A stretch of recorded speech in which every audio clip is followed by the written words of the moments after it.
আমাদের আজকের নিবেদন রিক্তের বেদন। লিখেছেন লেখক কাজী নজরুল ইসলাম। পার্ট 1। আহ, এ কি অভাবনীয় নতুন দৃশ্য দেখলুম আজ। জননীর জন্মভূমির মঙ্গলের জন্যে যে কোনো অদেখা দেশের আগুনে প্রাণ আহুতি দিতে এ কি অগাধ অসীম উৎসাহ নিয়ে ছুটেছে তরুণ বাঙালিরা। আমার ভাইরা খাকি পোশাকের ম্লান আবরণে এ কোন আগুন ভরা প্রাণ চাপা রয়েছে। তাদের গলায় লাখো হাজার ফুলের মালা দোল খাচ্ছে। ওগুলো আমাদের মায়ের দেওয়া ভাবি বিজয়ের আশিস মাল্য, বোনের দেওয়া স্নেহ বিজড়িত অশ্রুর গৌরবোজ্জ্বল কণ্ঠহার। ফুলগুলো কত আর্দ্র সমুজ্জ্বল, কি বেদনা রাঙা মধুর। ওগুলো তো ফুল নয়, ও যে আমাদের মা ভাই বোনের হৃদয়ের পুত্তম প্রদেশ হতে উজাড় করে দেওয়া অশ্রুবিন্দু। এই যে অশ্রু ঝরেছে আমাদের নয়ন গলে, এর মতো শ্রেষ্ঠ অশ্রু আর ঝরেনি। ওহ, সে কত যুগ হতে। আজ ক্ষান্ত বর্ষণ প্রভাতের অরুণ কিরণ চিরে নিমিষের জন্য বৃষ্টি নেমে তাদের খাকি বসনগুলোকে আরো গাঢ় ম্লান করে দিয়েছিল। বৃষ্টির ওই খুব মোটা ফোঁটাগুলো বোধ হয় আর কারুর ঝরা অশ্রু। সেগুলো মায়ের অশ্রু ভরা শান্ত আশীর্বাদের মতো তাদিকে কেমন অভিষিক্ত করে দিল। তারা চলে গেল একটা যুগ বাঞ্ছিত গৌরবের সার্থকতার রুদ্ধ বক্ষ বাষ্পরথের বাষ্পরুদ্ধ ফোঁস ফোঁস শব্দ ছাপিয়ে আসার সে কি করুণ গান দুলে দুলে বেশে আসছিল। বহুদিন পর হইব আবার আপন কুটিরবাসী, হেরির বিরহ বিদুর অদরে মিলন মধুর হাসি। শুনিব বিরহ নীরব কণ্ঠে মিলন মুখর বাণী, আমার কুটির রানী সেজে গো আমার হৃদয় রানী। সমস্ত প্রকৃতি তখন একটা বুক ভরা স্নিগ্ধতায় ভরে উঠেছিল। বাংলার আকাশে বাংলার বাতাসে সে বিদায় ক্ষণে ত্যাগের বাস্যর অরুণিমা মূর্ত হয়ে ফুটে উঠেছিল। কে বলে মাটির মায়ের প্রাণ নেই?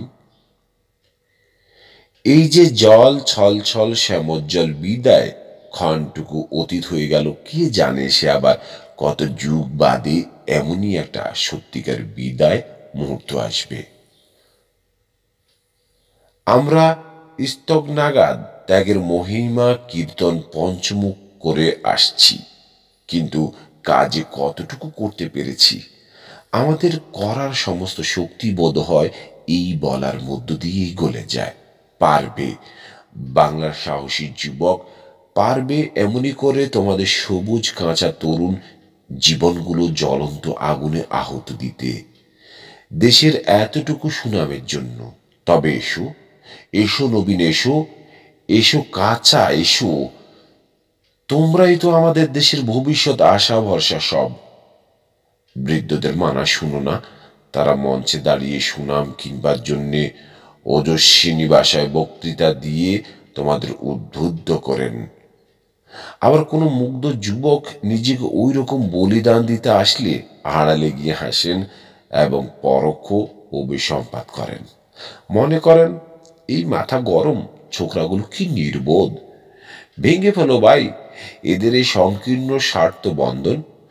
অনেকদিন পরে দেশে একটা প্রতিধ্বনি উঠছে, জাগো হিন্দুস্তান জাগো, হুঁশিয়ার। মা মা কেন বাধা দিচ্ছ? কেন এই অসম্ভবভাবী একটা অগ্নুৎপাতকে পাথর চাপা দিয়ে আটকাবার বৃথা চেষ্টা করছো? আচ্ছা মা, তুমি বিএ পাশ করা ছেলের জননী হতে চাও, না বীর মাতা হতে চাও? এ ঘুমের নিঝুম আলস্যের দেশে বীরমাতা হবার মতো সৌভাগ্যবতী জননী কয়জন আছেন মা? তবে কোনটি বরণীয় তা জেনেও কেন এ অন্ধ স্নেহকে প্রশ্রয় দিচ্ছ? গরীয়সী মহিমান্বিত মা আমার, ছেড়ে দাও, ছেড়ে দাও তোমার এ জনম পাগল ছেলেকে, ছেড়ে দাও। দুনিয়ার সবকিছু দিয়েও এখন আমায় ধরে রাখতে পারবে না। আগুন আমার ভাই আমায় ডাক দিয়েছে। সে যে কিছুতেই আঁচল চাপা থাকবে না, আর যে থাকবে না সে বাঁধন ছিঁড়বেই। সে সত্য সত্যই পাগল, তার জন্য এখনো এমন পাগলা গারদের নির্মাণ হয়নি যা তাকে আটকে রাখতে পারবে। পাগল আজকে ভাঙবে রে আগল পাগলা গারদের, সকল শিকল শিথিল করে বেরিয়ে পালা বাইরে। দুশ্মন স্বজনের মতো দিন দুনিয়ার নাই রে, ও তুই বেরিয়ে পালা বাইরে। আজ যুদ্ধে যাবার আদেশ পেয়েছি। পাখি যখন শিকলি কাটে তখন তার আনন্দটা কি রকম বেদনা বিজড়িত মধুর। আহ, আমায় আদেশ দিয়ে শেষ আশিস করবার সময় মার গলার আওয়াজটা কি রকম আর্দ্র গভীর হয়ে গিয়েছিল। সে কি উচ্ছ্বসিত রোদনের বেগ আমাদের দুজনকেই মুষড়ে দিচ্ছিল। হাজার হোক মায়ের মন্ত।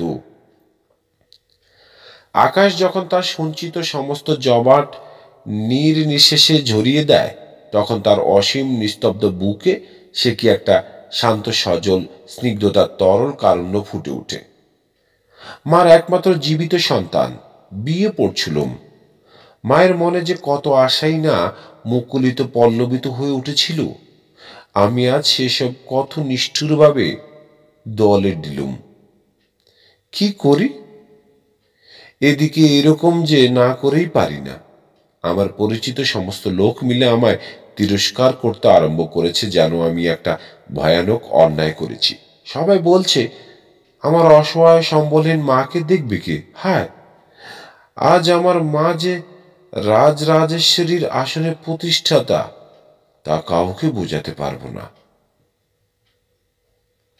কাকে বোঝাই যে লক্ষপতি হয়ে 10,000 টাকা বিলিয়ে দিলে তাকে ত্যাগ বলে না, সে হচ্ছে দান। যে নিজেকে সম্পূর্ণ রিক্ত করে নিজেকে সর্বস্বরে বিলিয়ে দিতে না পারলে সে তো ত্যাগই নয়। মার এই উঁচু ত্যাগের গগন স্পর্শের চূড়া কেউ যে ছুতেই পারবে না। তার এ গোপন বরেণ্য ত্যাগের মহিমা একা অন্তর্যামী জানেন।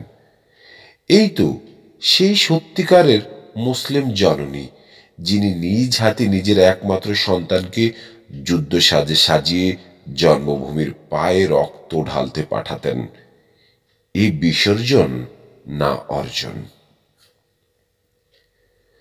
জননী আর জন্মভূমির দিকে কখনো আর এত স্নেহ এত ব্যথিত দৃষ্টিতে চেয়ে দেখিনি, যেমন তা দিকে ছেড়ে আসবার দিনে দেখেছিলুম। শেষ ছাওয়া মাত্রেই বোধহয় এমনই পগার করুন না, আমাকে হয়রান করে ফেললে এদের অতি ভক্তির চোটে। আমি যেন মহামহিমান্বিত এক সম্মানাত্ম ব্যক্তি বিশেষ আর কি। দিন নেই রাত নেই শুধু লোক আসছে আর আসছে। যে আমাকে তারা এইখানেই হাজারবার দেখেছে, তারাও আবার আমাকে নতুন করে দেখছে। এই যেন এক তাজ্জব ব্যাপার। আমি আমার চির পরিচিত শৈশব সাথী বন্ধুদের মাঝে থেকেও মনে করছি যেন আবু হোসেনের মতো এক রাত্রিরেই আমি ওই রকম একটা রাজা বাদশা গোছের কিছু হয়ে পড়েছি। সবচেয়ে বেশি দুঃখ হচ্ছে আমার অন্তরঙ্গ বন্ধুদের ভক্তি দেখে। বন্ধুরা যদি ভক্তি করে তাহলে বন্ধুদের ঘাড়ে পড়ল একটা প্রকাণ্ড মুদগর। তা দিকে যতই বলছি বো আহম্মক বিন্দু, তোমাদের এই চোর লক্ষণ ওরপে অতি ভক্তি সংবরণ করো, ততই যেন তারা আমার আরো মহত্বের পরিচয় পাচ্ছে। বাইরে তো বেরোনো দায়, বেরোলেই অমনি স্ত্রী পুরুষের ছোট বড় মাঝারি প্রাণী আমার দিকে প্রাণ পথে চক্ষু বিস্ফারিত করে চেয়ে থাকে, আর অন্যকে আমার সবিশেষ ইতিবৃত্ত জ্ঞাত করিয়ে বলে, ওই রে, ওই লম্বা সুন্দর ছেলেটা যুদ্ধে যাচ্ছে। তারা কোনটা দেখে আমার, ভেতর না বাহির? যাক, এতক্ষণে লোকের ভক্তি শ্রদ্ধার আক্রমণ হতে রেহাই পাওয়া গেল। যুদ্ধের আগেই এও তো একটা মন্দ যুদ্ধ নয়, রীতিমতো দ্বন্দ্ব যুদ্ধ। এখন একটু হাঁপ ছেড়ে বাঁচি। একটা ভালো কাজ করে যা আনন্দ আর আত্মপ্রসাদ মনে মনে লাভ করা যায়, তার অনেকটা নষ্ট করে দেয় বাইরের প্রশংসায়। সবচেয়ে বেশি ভিড় হয়েছিল কলকাতায় আর হাবড়ার স্টেশনে। ও সে কি বিপুল জনতা, আর সে কি আকুল আগ্রহ আমাদিগকে দেখবার জন্যে। আমরা মঙ্গল গ্রহ হতে অথবা ওই রকমের স্বর্গের কাছাকাছি কোনো একটা জায়গা হতে যেন নেমে আসছি আর কি। যাদের সঙ্গে কখনো আলাপ করবারও সুযোগ পাইনি, তারাও আমাদের সঙ্গে কোলাকুলি করেছেন আর অশ্রু গদগদ কণ্ঠে আশিস করেছেন। ওই যে হাজার হাজার পুর মহিলার হৃদয় গলে সহানুভূতির পুত অশ্রু ঝরছে, ওতেই আমাদের ভবিষ্যৎ মঙ্গল সূচিত হচ্ছে। সকলেরই দৃষ্টি আজ কত স্নেহ, আর্দ্র, কোমল। স্টেশনে স্টেশনে এই যে উপহারের আর বিদায় সম্ভাষণের ধুমধাম, এতে কিন্তু বড্ড বেশি ব্যতিব্যস্ত করে ফেলছে। এসব রাজ্যের জিনিস খাবে কে? আহা, না না, এরকম উপহার দিয়েই যদি ওরা তৃপ্ত হয়, একটা অশ্রুময় গৌরবে বক্ষ ভরে ওঠে, তবে তাই হোক। মন, বুঝে নাও কি জন্য এত ভক্তি শ্রদ্ধা। ভেবে নাও কি ঘোর দায়িত্ব মাথায় করছো। আমার কম্পিত বুক থেকে এখনো সেই আর্ত বন্দনার ঘন ঘন প্রতিধ্বনি হচ্ছে, বন্দে মাতরম, বন্দে মাতরম। কি সুন্দর জলে ধোয়া আকাশ, কি স্নিগ্ধ নিঝুম নিশি ভোর। সারা প্রকৃতি এখনো তন্দ্রালস নয়নে গায়ে লিয়ে দিয়ে পড়ে রয়েছে। গোলাপি রঙের মসলিনের মতো খুব পাতলা একটা আবছায়া তার ধুমভরা ক্লান্ত দেহটায় জড়িয়ে রয়েছে। আর একটু পরেই এমন সুন্দর প্রকৃতি বিচিত্র অঙ্গভঙ্গি করে জেগে উঠবে। তারপরে সেই তেমনই নিত্যকার গোলমাল। এখন বোধ হচ্ছে যেন সমস্ত দেশটা এইমাত্র বিছানা ছেড়ে উঠে উদাস অলস নয়নে তার চেয়েও উদার আকাশটার দিকে চেয়ে রয়েছে। এখনো তার আখির পাতায় পাতায় ঘুমের জড়িয়া মাখানো। হাই তোলার মতো মাঝে মাঝে দমকা বাতাস ছুটে আসছে। পাকা তবলছির মতো রেলগাড়িটা কি সুন্দর কারপা বাজিয়ে যাচ্ছে। পাঠা কেটে বাঘ দিন, পাঠা কেটে বাঘ দিন। ইচ্ছে করছে রেল চলার এই কারপা তালের তালে তালে একটা বৈরকী ডোগি রাগিনী বাজি, কিন্তু গান গাইবার মতো এখন আদৌ সুর নেই যেন আমার কণ্ঠে। নিশি শেষের গ্যাসের আলো পড়ে আমাদের মুখগুলো কি করুণ ফ্যাকাশে দেখাচ্ছে। ওই ফ্যাকাশে আলোর পাণ্ডুর আবা প্রতিভাত হয়ে আমার ঘুমন্ত সৈনিক বন্ধুর সিক্ত নয়ন পল্লবগুলি কি রকম চকচক করছে। ও কিসের অশ্রুবিন্দু? বিদায় ব্যথার? কে জানে। আজ এই প্রভাতের গ্যাসের আলোর মতোই পাণ্ডুর রক্তহীন একটি তরুণ মুখ ক্ষণে ক্ষণে আমার বুকের মাঝে বেশি উঠছে। এখন যেন একটা ভাস্পময় কুয়াশার মতো আদো আলো আদো আদার ভাব দেখা যাচ্ছে। কদিন ধরে তার দৃষ্টিতেও এইরকম ঝাপসা সজল হয়ে উঠেছিল। সে কিন্তু কখনো কিছু বলেনি, কিছু বলতে পারেনি। আমিও কখনো মুখ ফুটে কিছু বলতে পারিনি, হাজার চেষ্টাতেও না। কি যেন একটা লজ্জা মিশ্রিত কিছু আমায় প্রাণপণ চোখ মুখ ডেকে মানা করতো, না না না। তবু কি করে আমাদের দুটি প্রাণের গোপন কথা দুজনেই জেনেছিলুম। ও প্রথম যৌবনের এই গোপন ভালোবাসাবাসীর মাধুর্য কত গাঢ়। আমার বিদায় দিনেও আমি একটি মুখের কথা বলতে পারিনি তাকে। শুধু একটা জমাট অশ্রুখণ্ড এসে আমার বাক রোধ করে দিয়েছিল। সেও কিছু বলেনি। যতদিন বাড়িতে ছিলুম ততদিন শুধু লুকিয়ে কেঁদেছে আর কেঁদেছে। তারপর বিদায়ের ক্ষণে তাদের ভাঙ্গা দেওয়ালটা প্রাণপণে আঁকড়ে ধরে রক্ত ভরা আখিতে ব্যাকুল বেদনায় চেয়েছিল। মা যেন আমার গোপন ব্যথার রক্ত খরা দেখেই সেদিন বলেছিলেন, যা বাপ, এবার একবার এবার একবার শাহিদাকে দেখা দিয়ে আয়। সে মেয়ে তো কেঁদে কেঁদে একেবারে নেতিয়ে পড়েছে। আমি তখন জোর করে বলেছিলাম, না মা, মরুক গে সে, আমি কিছুতেই দেখা করতে পারবো না। হায় রে, খামখেয়ালির অহেতুক অভিমান। আজ বড় দুঃখে আমার সেই প্রিয় গানটা মনে পড়ছে। দুজনে দেখা হলো মধু যামিনী রে, কেন কথা কহিল না, চলিয়া গেল ধীরে। নিকুঞ্জে দক্ষিণা বায়, করেছে হায় হায়, লতা পাতা ধুলে ধুলে ডাকেছে ফিরে ফিরে। দুজনের আখি ভারী গোপনে গেল ঝরে, দুজনের প্রাণের কথা প্রাণেতে গেল মোরে।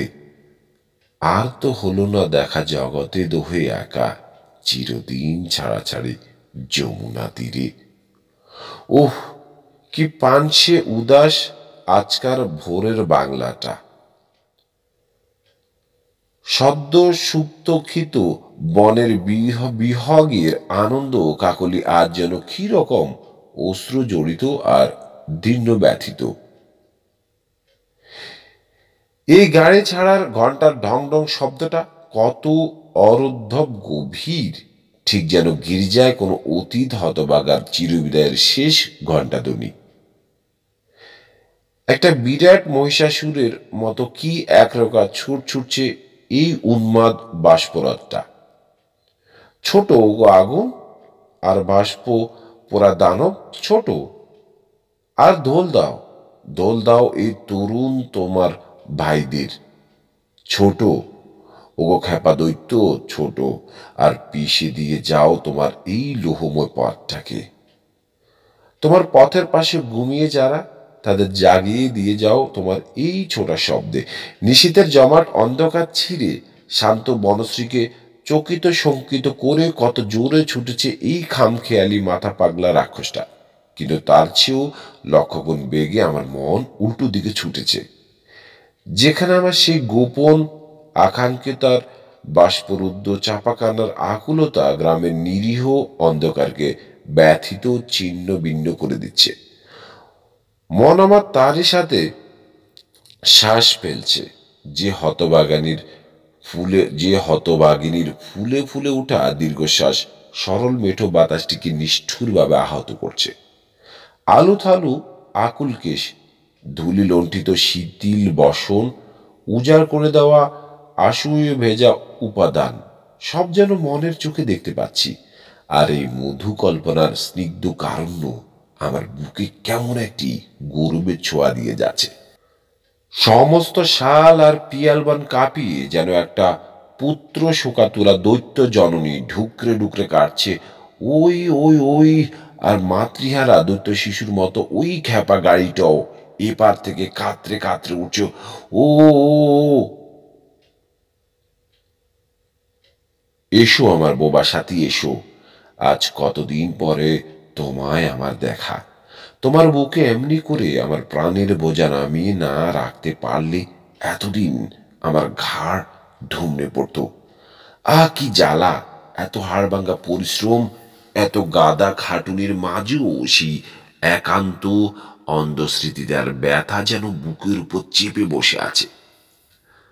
আজ তাকে ঝেড়ে ফেলতে হবে। হৃদয় শক্ত হও, বাঁধন ছিঁড়তে হবে। যে তোমার কখনো হয়নি, যাকে কখনো পাওনি, যে তোমার হয়তো কখনো হবে না, যাকে কখনো পাবে না, যার অজানা ভালোবাসার স্মৃতিটাই ছিল তোমার সারা বক্ষ বেদনায় ভরে, সেই শাহিদার স্মৃতিটাকেও ধুয়ে মুছে ফেলতে হবে। উফ, তা পারবি? সাহস আছে?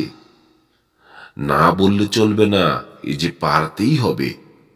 মনে পড়ে কি আমাদের দেশের মা ভাই বোনের দেওয়া উপহার? বুঝেছিলি কি যে ওগুলো তাদের দেওয়া দায়িত্বের কর্তব্যের গুরুভার। আমাদের কাজের উপর আমাদের জাতির ভবিষ্যৎ নির্ভর করছে। কোষ্ঠী পাথরের মতো সদ্গুণ আমাদের থাকা চাই, তবে না জগতের লোকে যাচাই করে নেবে যে বাঙালিরও বীরের জাতি। এই সময় একটা গোপন স্মৃতি ব্যথা বুকে ফুঁসে মুষড়ে পড়লে চলবে না, তাকে চাপা দিতেও পারবে না, নিঃশেষে বিসর্জন দিতে হবে। একেবারে বাইরের ভিতরে সবকিছু উজাড় করে বিলিয়ে দিতে হবে, তবে না রিক্ততার বিজয়ের পূর্ণরূপ ফুটে উঠবে প্রাণে। অনেকে জীবন দিয়েছে, তবু এই প্রাণপণে আঁকড়ে ধরে থাকা মধু স্মৃতিটুকু বিসর্জন দিতে পারেনি। তোমাকে সেই অসাধ্য সাধন করতে হবে, পারবে? সাধনার সে জোর আছে? যদি না পারো তবে কেন নিজেকে মুক্ত রিক্ত বীর বলে চেঁচিয়ে আকাশ ফাটাচ্ছ? যার প্রাণের গোপন তলে এখনো কামনা জেগে রয়েছে, সে বুঘি, মিথ্যুক, আবার ত্যাগের দাবি করে কোন লজ্জায়। সে কাপুরুষের আবার বীরের পবিত্র শিরস্ত্রাণের অবমাননা করবার কি অধিকার আছে? দেশের জন্য প্রাণ দিবে যারা, তারা প্রথমে হবে ব্রহ্মচারী, ইন্দ্রিয়জিৎ। মাথার উপর মা আমার ভাবি বিজয়ী বীর সন্তানের মুখের দিকে আশা উৎসুক নয়নে চেয়ে রয়েছেন, আর পায়ের নিচে এক তরুণী তার অশ্রু মিনতি ভরা বাসায় সাধছে, যেও না গো প্রিয়, যেও না। কি করবে? নিশ্চয়ই পারবে। তুমি যে মায়া মমতাহীন কঠোর সৈনিক। শক্ত হও হৃদয় আমার, শক্ত হও। আজ তোমার বিসর্জনের দিন। আজ ওই কাবুল নদীর ধারের ঊষর প্রান্তটার মতোই বুকটাকে রিক্ত শূন্য করে ফেলতে হবে। তবে না তোমার সমস্ত তৃষ্ণা, সমস্ত সুখ দুঃখ বৈরাগ্যের যজ্ঞকুণ্ডে আহুতি দিতে পূর্ণ রিক্ততার গান ধরবে। ওগো কাঙ্গাল, আমায় কাঙ্গাল করেছ, আরো কি তোমার চাই? ওগো ভিখারি, আমার ভিখারি, পলকে সকলে সপেছি চরণে, আর তো কিছুই নাই, আরো কি তোমার চাই? পেয়েছি, পেয়েছি। ও আজ দীর্ঘ 1 বছর পরে আমার প্রাণ কেন পূর্ণ রিক্ততায় ভরে উঠেছে বলে বোধ হচ্ছে। এই 1 বছর ধরে সে কি ভয়ানক যুদ্ধ মনের সাথে। এ সময়ে কত কিছুই না মারা গেল। বাইরের যুদ্ধের চেয়ে ভেতরের যুদ্ধ কত দুরন্ত দুর্বার। রঞ্জিত অনেকেই হতে পারে, কিন্তু মঞ্জিত কজন হয়? সে কেমন একটা প্রদীপ্ত কাঠিন্য আমাকে ক্রমেই ছেয়ে ফেলেছে। সে কি সীমাহীন বিরাট শূন্য হয়ে গেছে হৃদয়ে আমার? এই কি রিক্ততা! ভোগও নেই, ত্যাগও নেই, তৃষ্ণাও নেই, তৃপ্তিও নেই, প্রেমও নেই, বিচ্ছেদ নেই। এ যেন কেমন একটা নির্বিকার ভাব। না ভাই না, এমন রিক্ততা ভরা তিক্ততা দিয়ে জীবন শুধু দুর্বিষহই হয়ে পড়ে। এমন কঠিন অকরুণ মুক্তি তো আমি চাইনি। এ যেন প্রাণহীন মর্মর মন্দির। তবু কিন্তু রয়ে রয়ে মর্মরের শক্ত বুকে শুল্কা চাঁদিনীর মতো করুণ মধুর হয়ে সে কার স্নিগ্ধ শান্ত আলোয় হৃদয় ছুঁয়ে যায়।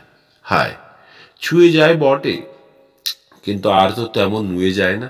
দেখেছ, আমার অহংকারী মন তবু বলতে চায় যে ওটি নিজেকে নিঃশেষ করে বিলিয়ে দেওয়ার একটা অখণ্ড আনন্দের এক কণা শুভ্র জ্যোতি।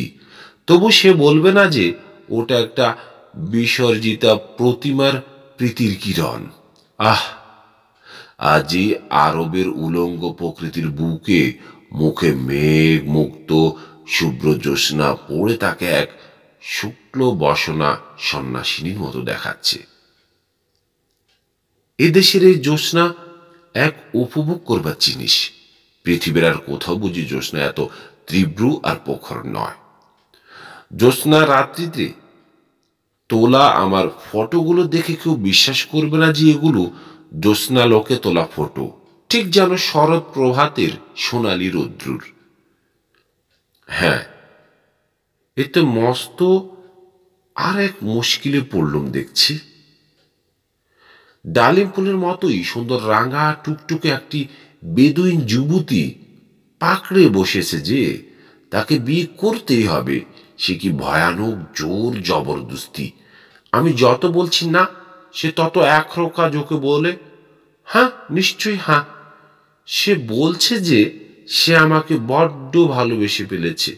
হ্যাঁ, আমি বলছি যে আমি তাকে একদম ভালোবাসিনি। সে বলছে তাতে কিছু আসে যায় না, আমাকে ভালোবেসেছে, আমাকেই তার জীবনের চিরসাথী বলে চিনে নিয়েছে। ব্যাস, এই যথেষ্ট। আমার ওজোর আপত্তির মানেই বোঝে না সে। আমি যতই তাকে মিনতি করে বারণ করি, সে ততই হাসির ফোয়ারা ছুটিয়ে বলে, বারে, আমি যে ভালোবেসেছি তা তুমি বাসবে না কেন? হায়, হে কি জুলুম! ওরে মুক্ত, ওরে রিক্ত, তোর ভয় নেই, ভয় নেই। এই যে হৃদয়টাকে শুষ্ক করে ফেলেছিস, 1000 বছরের বৃষ্টিপাতেও এতে ঘাস জন্মাবে না, ফুল ফুটবে না। এ বালি ভরা নিরস সাহারায় ভালোবাসা নেই। যে ভালোবাসবে না তাকে ভালোবাসায় কে? যে বাধা দেবে না তাকে বাঁধে কে? আমাকে যে বাঁধবে ধরে, এই হবে যার সাধন, সে কি অমনি হবে? এই সেই বিয়োগান্ত নিষ্করুণ নাটকের রঙ্গমঞ্চ, যার নামে জগতের সারা মুসলিম নরনারীর আখি পল্লব বড় বেদনায় সিক্ত হয়ে ওঠে। এখানে এসেই মনে পড়ে সেই 1000 বছর আগের ধর্ম আর দেশ রক্ষার জন্য লক্ষ লক্ষ তরুণ বীরের হাসতে হাসতে শহীদ হওয়ার কথা, এই সেই কারবালা। তেমনি বয়ে যাচ্ছে সেই ফোরাত নদী, যার এক বিন্দু জলের জন্য দুধের ছেলে আজগার কচি বুকে জহর মাখা তীরের আঘাতকে বাবার কোলে তৃষ্ণার্ত চোখ দুটি চিরতরে মুদেছিল। পোরাতের এই মরুময় কুলে কুলে না জানি সে কত পবিত্র বীরের খুন বালির সঙ্গে মাখানো রয়েছে।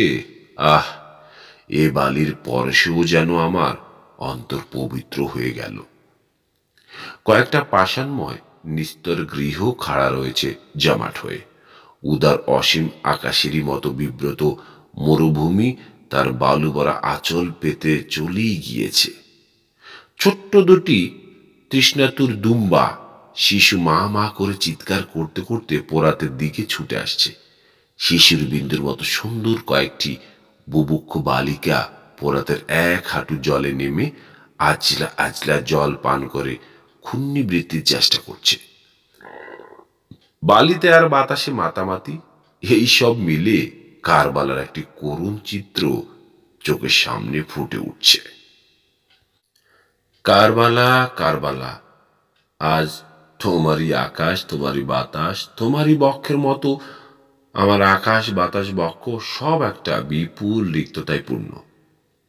সেদিনও সেই বিদুইন যুবতীগুলোর সঙ্গে দেখা হয়েছিল। এ অবাধ্য অবশ তরুণী, সে কি উদ্দাম ও শৃঙ্খল আমার পিছু পিছু ছুটছে। আমি বাইরে বেরুলেই দেখতে পাই সে একটা মস্ত আরবি ঘোড়ায় চড়ে পোরাতের কিনারে কিনারে আরবি গজল গেয়ে বেড়াচ্ছে। সে সুরের গিটকারি কত তীব্র, কি তীক্ষ্ণ, প্রাণে যেন খ্যাদং তীরের মতো এসে বিদে।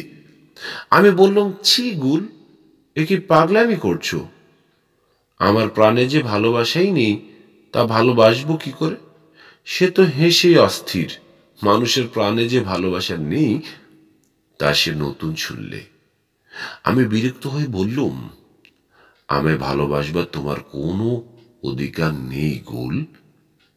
সে আমার হাতটা তার কচি কিশলয়ের মতো কম্পিত অষ্টপুটে ছুঁয়ে আর মুখটা পাকা বেদানার চেয়েও লাল করে বললে, অধিকার না থাকলে আমি ভালোবাসছি কি করে হাসিন?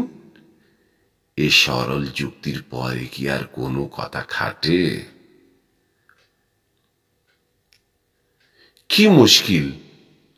কোথায় কারবালা আর কোথায় আজিজিয়া? আর সে কতদিন পরেই না এখানে এসেছি, তবু গুল এখানে এলো কি করে? শুনছি এদেশে সুন্দরীরা এমনই মুক্ত স্বাধীন, আবার এমনই একগুঁয়ে। একবার যাকে ভালোবাসে তাকে আর চিরজীবনেও ভোলে না।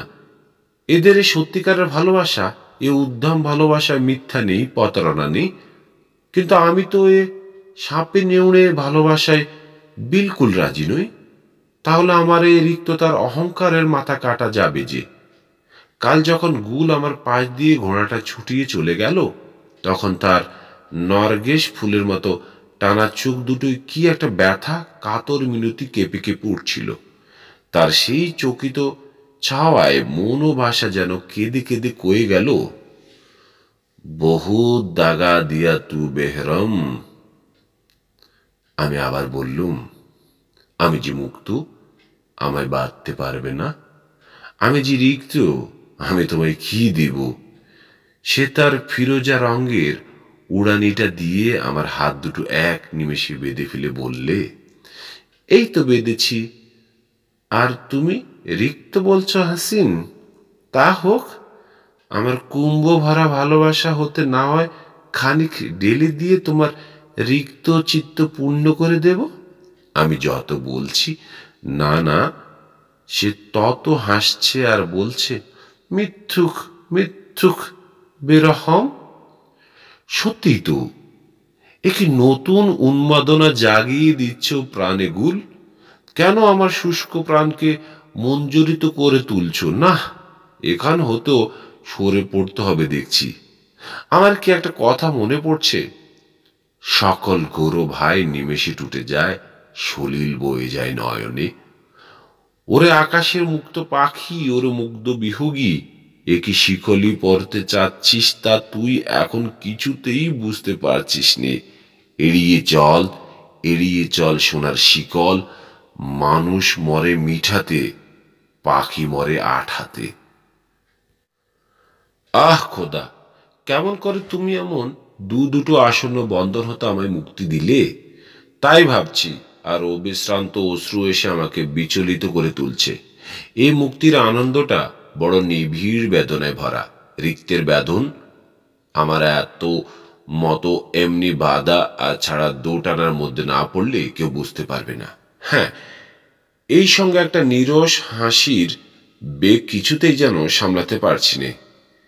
এই দুটো ব্যর্থ বন্ধনের নিষ্ঠুর কঠিন পরিণাম দেখে তাই এই নিশীতে একটা পৈশাচিক হাসি হেসে গাইছি, নিঠুর এই করেছ ভালো, এমনি করে হৃদয়ে মোর তীব্র দাহন জ্বালো, এই করেছ ভালো। কি হয়েছে তাই বলছি। সেদিন চিঠি পেলুম শহীদার, আমার গোপন ইপ্সিতার বিয়ে হয়ে গেছে। সে সুখী হয়েছে। মনে হলো যেন এক বন্ধন হতে মুক্তি পেলাম। না না, আর অসত্য বলবো না। আমার সেই সময়ে কেমন একটা হিংসা আর অভিমানে সারা বুক যেন আলোড়িত হয়ে উঠেছিল। তাই এই কদিন ধরে বড় হিংসের মতোই ছুটে বেরিয়েছি, কিন্তু শান্তি পাইনি। এই আমাদের রক্ত মাংসময় শরীর আর তারই ভিতরকার মনটা নিয়ে যতটা অহংকার করি, বাইরে তার কতটুকু টিকে। যেমনই মনটাকে পিটিয়ে পিটিয়ে এক নিমেষের জন্য দুরস্ত করে রাখি, অমনি মনে হয় এই তো এক মস্ত দরবেশ হয়ে পড়েছি। তারপরে আবার কখন কোন ক্ষণে যে মনের মাঝে ক্ষুধিত বাসনা হাহাকার ক্রন্দন জুড়ে দেয়, তার ভেবেই পাই না। আবার পেলেও সেটা মিথ্যা দিয়ে ঢাকতে চায়। হায় রে মানুষ, বুঝি বা এই বন্ধনেই সত্যিকার মুক্তি রয়েছে? কে জানে। ভুলে যাও অভাগিনী শহীদা, ভুলে যাও সকল অতীত, সব স্মৃতির বেদনা, সব গোপন আকাঙ্ক্ষা, সবকিছু। সমাজের চারিদিকে অন্ধকার খাঁচায় বন্দিনী থেকে কেন হতভাগিনী তোমার এমন করে অপাওয়াকে পেতে চাও? কেন তোমাদের মুগ্ধ অবোধ হিয়া এমন করে তারই পায়ে সব ঢেলে দেয় যাকে সে কখনো পাবে না?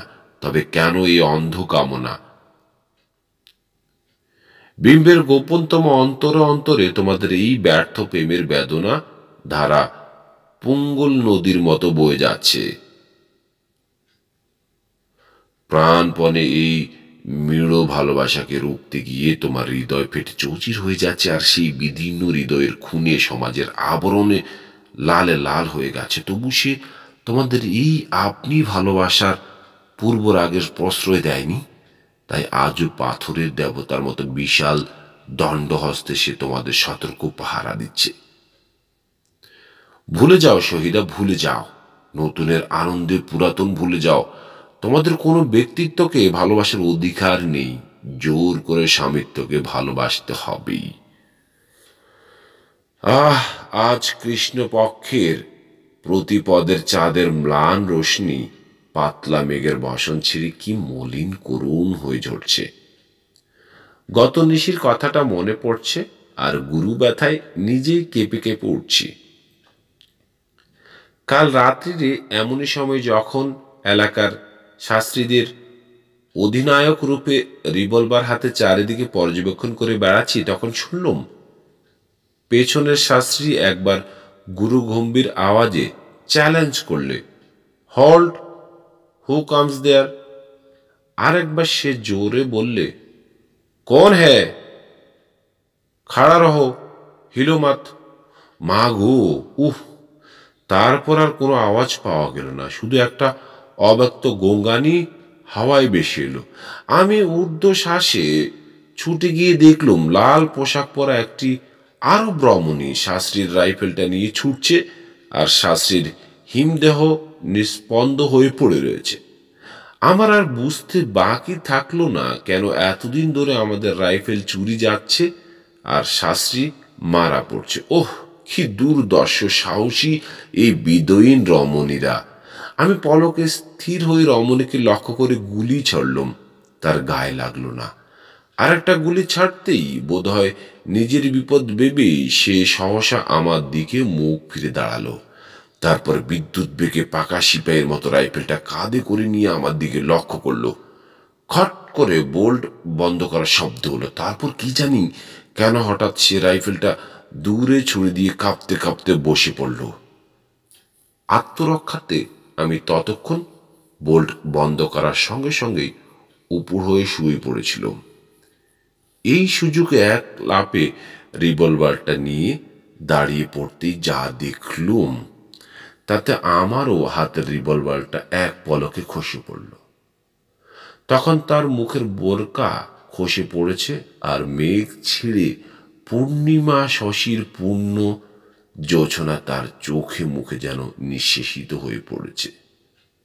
আমি স্পষ্ট দেখলুম ঝানু পেতে বসে বিদয়ীন যুবতী গুল। তার বিস্ময়চকিত চাহনি ছাপিয়ে জ্যোৎস্নার চেয়েও উজ্জ্বল অশ্রুবিন্দু গড়িয়ে পড়ছে। একটা বেদনাতুর আনন্দের আতিশয্যে সে থরথর করে কাঁপছিল। তার প্রাণের ভাষা তারই ওই অশ্রুর আখরে যেন আঁকা যাচ্ছিল। এতদিনে এমন করে দেখা দিলে নিষ্ঠুর! ছি, এত কাঁদানো কি ভালো? পাথর কেটে সে কেন যেন আমার চোখে অনেক দিন পরে দুফোঁটা অশ্রু এনে দিল। একই পরীক্ষায় ফেললে খোদা! আমার এ বিস্ময়মুগ্ধ ভাব কেটে যাবার পরেই মনে হলো কি করা উচিত। ভয় হলো আজ বুঝি সব সংযম, সব ত্যাগ সাধনা এই মুগ্ধা তরুণীর চোখের জলে বেশি যায়। আবার এই সঙ্গে মনে পড়ল শহীদার কথা। এমনই একটি কচি অশ্রু স্নাত মুখ। সমস্ত কুতল আমার আর মরুভূমি আর পাহাড়ের বুকে দোল খাইয়ে কার জলদ মন্দ্র আওয়াজ ছুটে এলো, সেনানি হুঁশিয়ার!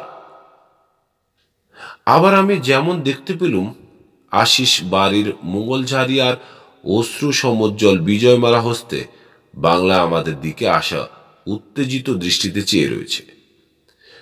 প্রেমের চরণ কর্তব্যের বলিদান দেব? না না, কখনো না। আপনা আপনি আমার কঠিন মুখ দিয়ে বেরিয়ে এলো, খোদা, হৃদয়ে বল দাও, বাহুতে শক্তি দাও, আর কর্তব্য বুদ্ধি উদ্বুদ্ধ করো প্রাণের শিরায় শিরায়। নিমেষে আমার সমস্ত রক্ত উষ্ণ হয়ে ভীম তেজে নেচে উঠল, আর সঙ্গে সঙ্গে বজ্রমুষ্টিতে পিস্তলটা সোজা করে ধরলুম। সমস্ত স্তব্ধ প্রকৃতির বুকে বাজ পড়ার মতো কড় কড় করে কার হুকুম এলো, গুলি করো! দ্রুম দ্রুম দ্রুম দ্রুম একটা যন্ত্রণা কাতর কাতরানি। আম্মা, মা, তারপরেই সব শেষ। তারপরে আমি আত্মবিস্মৃত হয়ে পড়লাম। ছুটে গিয়ে গুলের এলিয়ে পড়া দেহলতা আমার চিরতৃষিত অতৃপ্ত বুকে বিপুল বলে চেপে ধরলুম। তারপর তার বেদনায় স্ফুরিত ওষ্ঠপুটে আমার পিপাসী ওষ্ঠ নিবিড়ভাবে সংলগ্ন করে আর্তকণ্ঠে ডাকলুম, গুল, গুল, গুল! প্রবল একটা জল হাওয়ায় নাড়া পেয়ে শিউলি ঝরে পড়ার মতো শুধু একরাশ ঝরা অশ্রু তার আমার মুখে বুকে ঝাঁপিয়ে পড়ল। অবশ অলস তার বুজলতা দিয়ে বড় কষ্টে সে আমার কণ্ঠ বেষ্টন করে ধরলে, তারপর আরো কাছে সংলগ্ন হয়ে নিস্পন্দ হয়ে পড়ে রইল। মেঘের কোলে লুকিয়ে পড়া চাঁদের পাঞ্ছে জ্যোৎস্না তার ব্যথা কাতর মুখে পড়ে কি সে একটা স্নিগ্ধ করুণ মহিম শ্রী ফুটিয়ে তুলেছিল। সেই অকরুণ স্মৃতিটাই বুঝি আমার ভাবি জীবনের সম্বল, বাকি পথের পাথেও। অনেকক্ষণ পরে সে আস্তে চোখ খুলে আমার মুখের পানে চেয়ে চোখ বুজে বললে, এই আশিকের হাতে মাসুকের মরণ বড় বাঞ্ছনীয় আর মধুর নয় হাসিন? আমি শুধু পাথরের মতো বসে রইলুম, আর তার মুখে এক টুকরো মলিন হাসি কেঁপে কেঁপে মিলিয়ে গেল। শেষের সে তৃপ্ত হাসি তার ঠোঁটে আর ফুটল না, শুধু একটা ভূমিকম্পের মতো কিসের ব্যাকুল শিহরণ সঞ্চরণ করে গেল তার বুকের লহুতে, আর আমার আখের আশুতে এক হয়ে বয়ে যাচ্ছিল।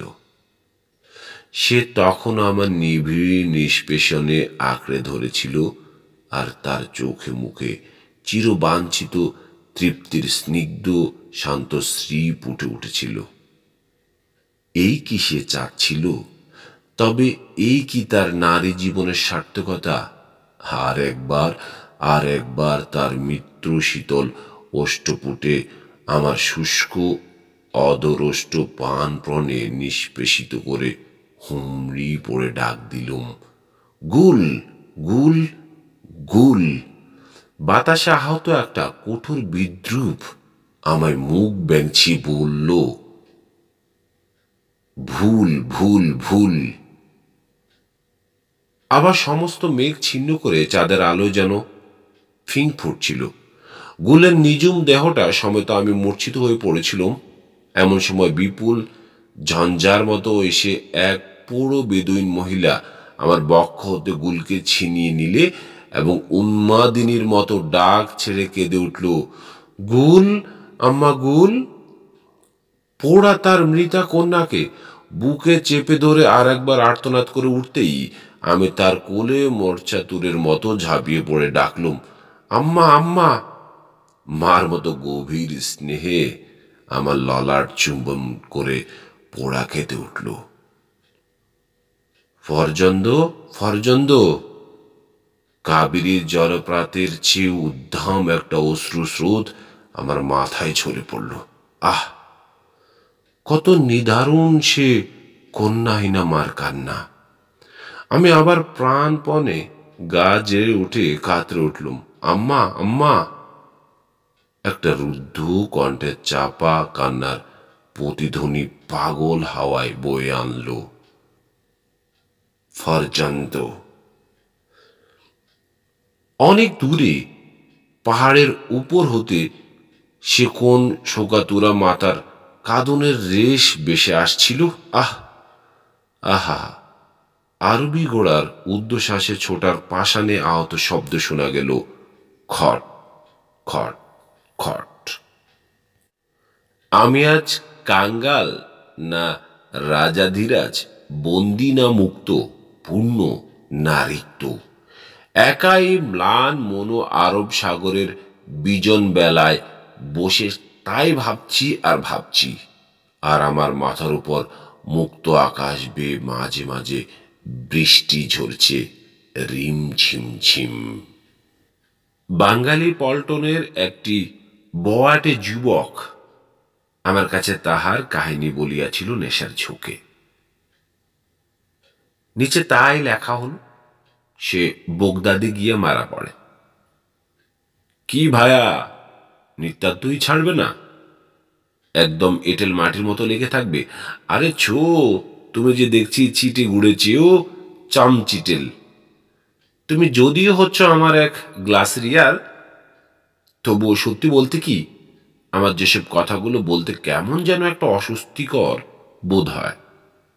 কারণ খোদা আমায় পয়দা করবার সময় মস্ত একটা গলত করে বসেছিলেন, কেননা চামড়াটা আমার করে দিলেন হাতের চেয়েও পুরু, আর প্রাণটা করে দিলেন কাদার চেয়েও নরম।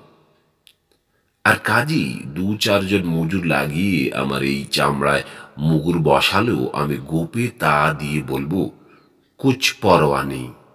কিন্তু আমার এই নাজুক জানটা একটু আঁচড় লাগলে ছোট্ট মেয়ের মতো চেঁচিয়ে উঠব। তোমার ৮২-১০ আনা ওজনের কিলগুলো আমার এই স্থূল চর্মে স্রেফ আরাম দেওয়া ভিন্ন আর কোনো ফলোৎপাদন করতে পারে না। কিন্তু যখনই পাকড়ে বসো ভাই, তোমার সকল কথা খুলে বলতে হবে, তখন আমার অন্তরাত্মা ধুক ধুক করে ওঠে। পৃথিবী ঘোরার ভৌগোলিক সত্যটা তখন হাড়ে হাড়ে অনুভব করি। চক্ষেও যে সর্পস পুষ্প পুষ্পটিত হতে পারে, বা জোনাকি পোকা জ্বলে উঠতে পারে, তা আমার মতো এই রকম শোচনীয় অবস্থায় পড়লে তুমিও অস্বীকার করবে না। হ্যাঁ, আমার ছোট কালের কোনো কথা বিশেষ ইয়াদ হয় না, আর আবছায়া রকমের একটু একটু মনে পড়লেও তাতে তেমন কোনো রস বা রোমাঞ্চ নেই। সেই সরকারি র্যাম শ্যামের মতো পিতামাতার অত্যাধিক স্নেহ পড়ালেখায় নবঢঙ্কা, ঝুলঝাপ্পুর ডাঙ্গাগুলি খেলায় দ্বিতীয় নাস্তি দুষ্টামি নষ্টামিতে নন্দদুলাল কৃষ্ণের তদানীন্তন অবতার, আর ছেলেদের দলে অপ্রতিহত প্রভাবে আলেকজান্ডার দ্য গ্রেটের ক্ষুদ্র সংস্করণ। আমার অনুগ্রহে ও নিগ্রহে গ্রামের আবাল বৃদ্ধ বনিতা বিশেষ খোশ ছিলেন কিনা তা আমি কারোর মাথায় হাত দিয়ে বলতে পারি না। তবে সকলেই আমার পরমার্থ কল্যাণের জন্য যে সকাল সন্ধ্যে প্রার্থনা করত, সেটা আমার তীক্ষ্ণ শ্রবণেন্দ্রিয় না ওয়াকেফ ছিল না। একটা প্রবাদ আছে, উৎপাত করলে চিৎপাত হতে হয়। সুতরাং এটা বলাই বাহুল্য যে আমার পক্ষেও উক্ত মহাকাব্যটির ব্যতিক্রম হয়নি, বরং ও কথাটা ভয়ানকভাবেই আমার উপর খেটেছিল। কারণ ঘটনাচক্রে যখন আমি আমার জননীর কক্ষচ্যুত হয়ে সংসারের কর্মবহুল ফুটপাতে চিৎপাত হয়ে পপাত হলুম, তখন কত শত কর্মব্যস্ত সবুজ ঠ্যাং যে অহম বেচারার ব্যথিত পাজরের উপর দিয়ে চলে গেল, তার হিসেব রাখতে শুভঙ্কর দাদাও হার মেনে যায়। থাক, আমার সেসব নিরস কথা আওড়িয়ে তোমার আর পিত্তি জ্বালাবো না, শুনবে মজা। একদিন পাঠশালায় বসে আমি বঙ্কিমবাবুর মুচিরাম গুড়ের অনুকরণে ছেলেদের মজলিস স্বর গরম করে আবৃত্তি করছিলুম, মানময়ী রাধে একবার বদন তুলে গুড়ুক খাও। এতে শ্রীমতী রাধার মানভঞ্জন হয়েছিল কিনা জানবার অবসর পাইনি, কারণ নৈপথ্যে ভুজঙ্গ প্রয়াত ছন্দে আরে রে দুর্বৃত্ত পামর বলে হুঙ্কার করে আমার ঘাড়ে এসে পড়লেন সশরীরে আমাদের আর্ক মার্কা পণ্ডিত মশাই। যবনিকার অন্তরালে যে যাত্রার দলের ভীম মশাইয়ের মতো ভীষণ পণ্ডিত মশাই অবস্থান করেছিলেন তা এ নাবালকের একেবারেই জানা ছিল না। তার ক্রোধ বহি যে দুর্বাসার চেয়ে উদ্দীপ্ত হয়ে উঠেছিল তা আমি বিশেষ রকম উপলব্ধি করলাম তখন, যখন তিনি একটা প্রকাণ্ড মেষের মতো এসে আমার নাতি দীর্ঘ শ্রবণেন্দ্রিয় দুটি ধরে দেওয়ালের সঙ্গে মাথাটার বিষম সংঘর্ষণ আরম্ভ করলেন। তখনকার পুরোদস্তুর সংঘর্ষণের ফলে কোনো নতুন বৈদ্যুতিক ক্রিয়ার উদ্ভাবন হয়নি সত্য, কিন্তু আমার সর্বশরীরের ইলেকট্রিসিটি যে সাংঘাতিক রকম ছুটোছুটি করেছিল সেটা অস্বীকার করতে পারবো না। মার খেয়ে খেয়ে ইট পাটকেলের মতো আমার এই শক্ত শরীরটা যত না কষ্ট অনুভব করেছিল, তার সারালঙ্কার গালাগালির তোড়ে তার চেয়ে অনেক কষ্ট অনুভব করেছিল আমার মনটা। আদৌ মুখরোচক নয় এরূপ কতগুলো অখাদ্য তিনি আমার পিতৃপুরুষের মুখে দিচ্ছিলেন, এবং একেবারেই সম্ভব নয় এরূপ কতগুলো ঘনিষ্ঠ সম্পর্কের দাবি আমার কাছে করেছিলেন। তার 5 পোয়া পরিমিত চৈতন্য চুটকিটা ভেদ ছানা সম শিরোপি অস্বাভাবিক রকমের লম্পজম্প প্রদান করছিল। সঙ্গে সঙ্গে খুব হাসিও পাচ্ছিল, কারণ চৈতন্যের ওঠার নিগূঢ় অর্থ সেদিন আমি সম্মুখরূপে হৃদয়ঙ্গম করেছিলাম। ক্রমে যখন দেখলুম তার এই প্রহারের কবিতায় আদৌ জ্যোতি বা বিরামের চিহ্ন দেখা যাচ্ছে না, তখন আর বরদাস্ত হলো না। জানো তো, পুরুষের রাগ আনাগোনা করে, আমিও তাই। ওইখানেই একটা হ্যাস্তন্যাস্ত করে দেবার অভিপ্রায়ে তার খাড়ার মতো নাকটা বেশ মাঝারি গোছের একটা ঘুষি ভাগিয়ে দিয়ে বীরের মতো শটান স্বগৃহ বিমুখে হাওয়া দিলুম। বাড়ি গিয়েও আমি নিজেকে নিরাপদ মনে করলুম না, তাই পিতৃবয়ে সেদুলুম গিয়ে একেবারে চালের মইয়ে। উদ্দেশ্য, এরূপ নিবৃত স্থান হতে কেউ আর সহজে আবিষ্কার করতে পারবে না। কি জানি কখন কি হয়। খানিক পরে আমার সেই গুপ্তপুর হতেই শুনতে পেলুম পণ্ডিত মশাই ততক্ষণে শালাঙ্কারে আমার জন্মদাতার কাছে পাঞ্জল ব্যাখ্যা করে বোঝাচ্ছিলেন যে আমার মতো দুর্দর্শ বাউন্ডেলে ছোকরার লেখাপড়া তো ক অক্ষর গোমাংস, তদুপরি গুরু মশাইয়ের নাসিকা গরু প্রহার ও গুরুপত্নীর নিন্দাবাদ অপরাধে আপাতত এই দুনিয়াতেই আমাকে ললু লঘু ঠোঁটোর মতো চাটু হস্তে মাছি মারতে হবে, অর্থাৎ কুণ্ঠ ব্যাধি হবে। তারপর নরকে যাতে আমার স্পেশাল শাস্তির বন্দোবস্ত হয়, তার জন্য নাকি তিনি ঈশ্বরের কাছে প্রার্থনা করে ঠিকঠাক করতে পারেন। প্রথমত অভিশাপটার ভয়ে একটু বিচলিত হয়ে পড়েছিলাম। গুরুপত্নীর নিন্দাবাদ কথাটা আমি প্রথমে বুঝতে পারিনি, পরে অবগত হলুম পণ্ডিত মশাইয়ের অর্ধাঙ্গিনীর নামও নাকি শ্রীমতী রাধা, আর তার এক আটটু গুড়ুক খাওয়ারও নাকি অভ্যেস আছে। অবশ্যই সেটা স্বামী দেবতার অগোচরেই সম্পন্ন হয়। আমি নাকি তাই দেখে এসে ছেলেদের কাছে সহস্তে গুড়ুক সেজে অভিমানী শ্রীমতী রাধার মানবঞ্জনার্থ করুণ মর্মস্পর্শী সুরে উপরোধ করেছিলাম, মাননীয় রাধে, একবার বদন তুলে গুড়ুক খাও। আর পণ্ডিত মশাই অন্তরালে থেকে সব শুনছিলেন। আমার আর বরদাস্ত হলো না। চালের মরাইয়ে থেকেই উসকুস করতে লাগলাম। ইতিমধ্যে গরমেও আমি রীতিমতো গলদগর্ম হয়ে উঠেছিলাম। আমি মোটেই জানতুম না পণ্ডিত মশাইয়ের গিন্নির নাম শ্রীমতী রাধা, আর তিনি যে গুড়ুক খান তা তো বিলকুলই জানতাম না। কাজেই এতগুলো সত্যের অপলাপে আমি আর মাথা ঠিক রাখতে পারলাম না।